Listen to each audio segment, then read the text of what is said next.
যুদ্ধের পর মাত্র 10 দিনের মাথাতেই কি ঘুরে দাঁড়াবে ইরান? কিন্তু কিভাবে সম্ভব? কারণ মার্কিন প্রেসিডেন্ট ডোনাল্ড ট্রাম্প তো দাবি করেছিলেন যে সাম্প্রতিক যুদ্ধে ইরানকে পঙ্গু করে দিয়েছে যুক্তরাষ্ট্র। তাহলে কি ইরানের শক্তি প্রসঙ্গে ট্রাম্প মিথ্যা কৌতুক রটাচ্ছেন? যদিও সাম্প্রতিক টানা ৩৯ দিনের যুদ্ধে ইরানের ছোড়া ব্যালিস্টিক মিসাইল ও ড্রোনের রোশানলে পড়ে নাজেহাল অবস্থা হয়েছে মধ্যপ্রাচ্যে থাকা মার্কিন সামরিক ঘাঁটিগুলোর, যার ফলে কয়েক বিলিয়ন মার্কিন ডলার ক্ষতির মুখে পড়েছে যুক্তরাষ্ট্র। তবে কোন খাতে ঘুরে দাঁড়ানোর কথা বলছে ইরান? ক্ষেপণাস্ত্র বহরের দিক থেকে মধ্যপ্রাচ্যে যে সর্বোচ্চ স্থানে রয়েছে ইরান, সে সম্পর্কে যুদ্ধ শুরুর আগেই যুক্তরাষ্ট্রকে সতর্ক করেছিল পশ্চিমা বিশ্লেষকরা। তাই তো যুদ্ধের ময়দানে ইরানের ক্ষেপণাস্ত্র কেন্দ্রগুলোকেই টার্গেট করে বোমা হামলা চালায় যুক্তরাষ্ট্র ইসরায়েল। আর সেই হামলাগুলোর পর বহুবার মার্কিন প্রতিরক্ষা মন্ত্রী পিট হেগসেথ দাবি করেছিলেন যে ইরানের বেশিরভাগ ক্ষেপণাস্ত্র ভান্ডার মাটির গভীরে মিশে গেছে। কিন্তু সত্যি কি তাই? মার্কিন প্রতিরক্ষা মন্ত্রী একটি বিষয় অবশ্য সত্য, মাটির গভীরেই রয়েছে ইরানের ক্ষেপণাস্ত্র ভান্ডার। তবে সেগুলো যুক্তরাষ্ট্রের হামলার কারণে নয়, বরং ইরান সেই অস্ত্রাগারগুলোকে ভূগর্ভেই প্রস্তুত রেখেছে, এমনটাই দাবি দেশটির সামরিক বাহিনীর। যুক্তরাষ্ট্রের শক্তিশালী বাংকার বাস্টার বোমাও যে ইরানের ভূগর্ভস্থ ক্ষেপণাস্ত্র কেন্দ্রগুলোর ক্ষতি করতে পারবে না, তা সাম্প্রতিক যুদ্ধের ময়দানের চিত্র থেকেই বোঝা গেছে।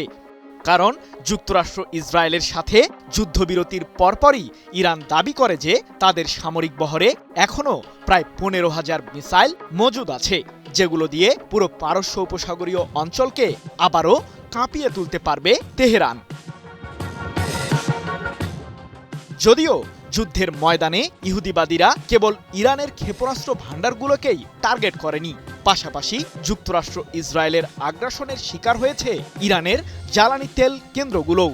তবে এক্ষেত্রেও ব্যর্থ ইহুদিবাদীরা, কারণ ইরানের দাবি মাত্র ২ মাসের মধ্যে ক্ষতিগ্রস্ত তেল শোধনাগারগুলোর প্রায় ৮০%কে পূর্বের অবস্থায় ফিরিয়ে আনতে পারবে দেশটি। ১২ এপ্রিল এক প্রতিবেদনে বিষয়টি নিশ্চিত করেছে ইরান ভিত্তিক সংবাদ মাধ্যম তাসনিম নিউজ এজেন্সি। শুধু তাই নয়, ইহুদিবাদীদের বুকে আগুন ধরানো আরেক তথ্য দিয়েছেন ইরানের national Iranian oil products distribution কোম্পানির প্রধান মোহাম্মদ সাদেক আজিমিফার।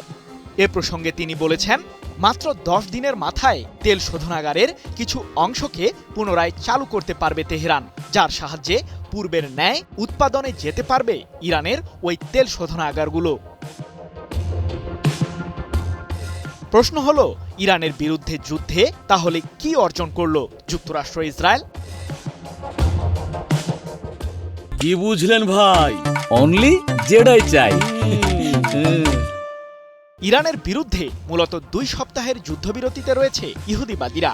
যদিও এই বিরতির আগে ইরানের তেল সমৃদ্ধ খার্ক দ্বীপের দখল নেওয়ার ষড়যন্ত্র করেছিল মার্কিন কেন্দ্রীয় কমান্ড।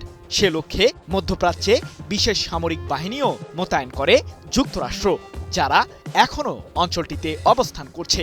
তাই তো বিশ্লেষকরা বলছেন, ইরানের বিরুদ্ধে ইহুদিবাদীদের এই আগ্রাসন এখনও শেষ হয়নি, যার কারণে মিসাইলের ট্রিগারে এখনও আঙুল রেখেছে তেহরানও। সৃজন মাহমুদ, নিউজ 24।